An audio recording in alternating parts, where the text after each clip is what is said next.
Okay, here we go. Big mistake, dangerous mistake, part 2.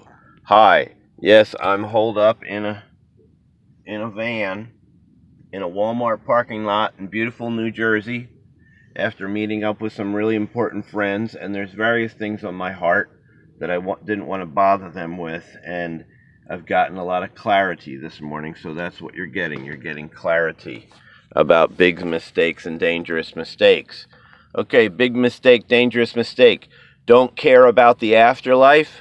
That's stupid. If you have a life and you know that your life ends, and you don't do a decent job of researching what happens in the afterlife, there's a chance that maybe you will be evaluated as a failure in this life because you didn't do the good business of planning for what's going to happen after this life. So not caring about the afterlife is actually a mistake. If you want to be existential and say everything ends and there's no afterlife and there's no reality after I exist because I'm the center of the universe, then you can have that attitude if you want to. I don't think that attitude is actually very wise. Okay, next, don't think about or research the spirit realm. That's unwise and unmindful.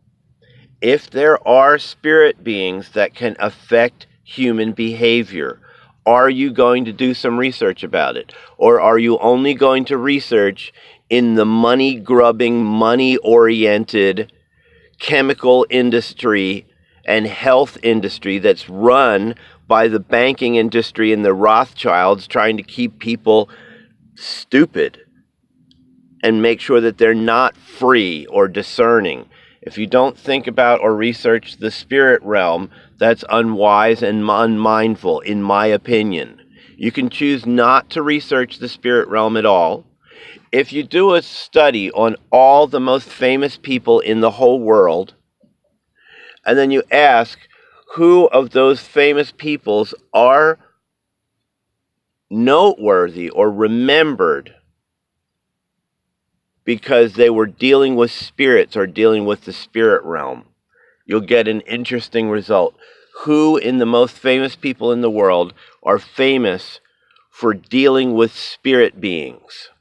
Okay, I have a responsibility to my friends and family to serve them, to help them, to assist them, and to team up with them, because that's our job in life, is to care for one another as best we can. I mean, we want to have enjoyable things, and we want to have entertainments, and we want to have positive labors to keep ourselves fed and supplied. But also, we have a responsibility to our friends and family to team up with them and help them. Now, next problem. Is Yeshua God? That's what his mommy called him. Yehoshua or Yeshua. Is Yeshua of Nazareth God? Is Yeshua the supernatural visitor for all humans? That's a reasonably important question. I have discovered simple proof that this is true, that Yeshua of Nazareth 2,000 years ago is actually a visitation, a friendly human visitation from the spirit realm into the human family. If you personally are disinterested in Yeshua as invisible friend, because the heaviest thing is you're not slaves. He says, I call you friends. A servant or an employee does not know all the things of the mind of his boss.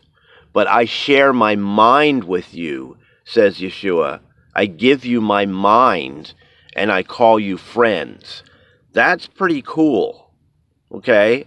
So if you're disinterested in Yeshua as invisible friend, if you are disinterested in spirit guidance from a God of love, I mean, it is written, God is love. Okay, if you're disinterested in direct spirit guidance from the supreme God of love, at some point you and I will break or disagree or separate because you are not interested in what I'm interested in or what I've discovered that is high principle, high purpose, high precept, high vision, high hope. So if you're disinterested in Yeshua as invisible friend and disinterested in spirit guidance from the supreme creator God of love, at some point we're going to break and disagree and separate and go different ways, because this is truly my way and my principles. Now, here's another idea. We have responsibilities to those that we make marriage vows to, and our children and our flesh and blood family. When your loved one, when your mom or dad are in a nursing home, you can't just decide, oh, I am just going to break from my responsibilities to that family and just forget they exist. You can't do that. We have clear responsibilities to those who we make a marriage vow to, and our children and our family.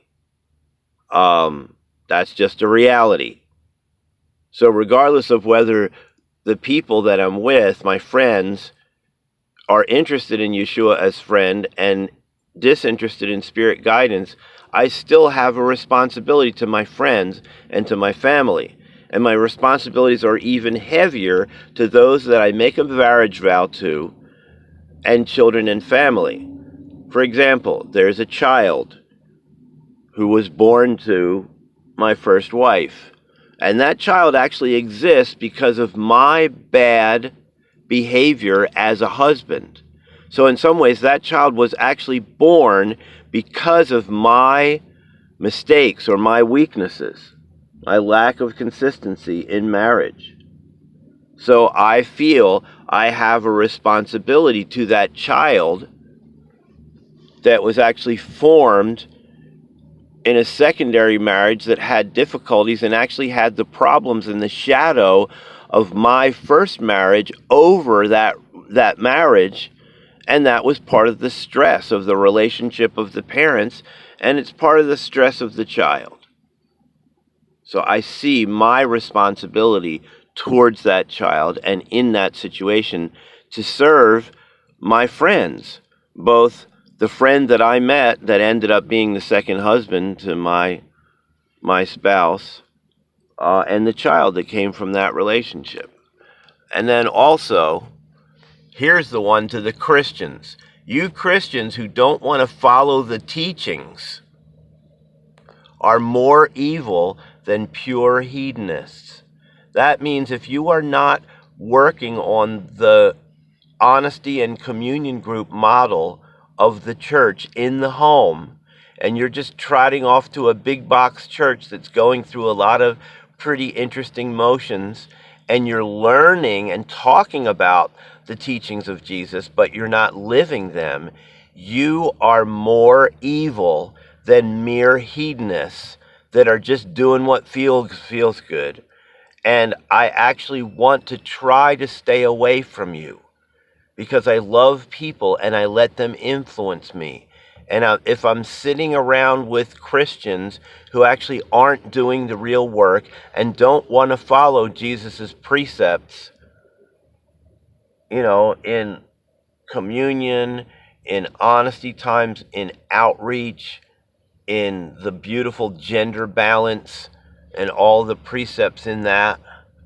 I mean, if you don't want to follow the teachings, I need to beware of you, because you're going to be a peer group that's going to continue to keep me in a state of spiritual laziness and irresponsibility to the God of love and Yeshua, my invisible friend. So again, this is big mistake, dangerous mistake topic, going deeper into the afterlife and God and family concepts. Yippee! We're still alive. We can do better than we did yesterday, right? Come on, it's a decent day. Refresh and head forward into it.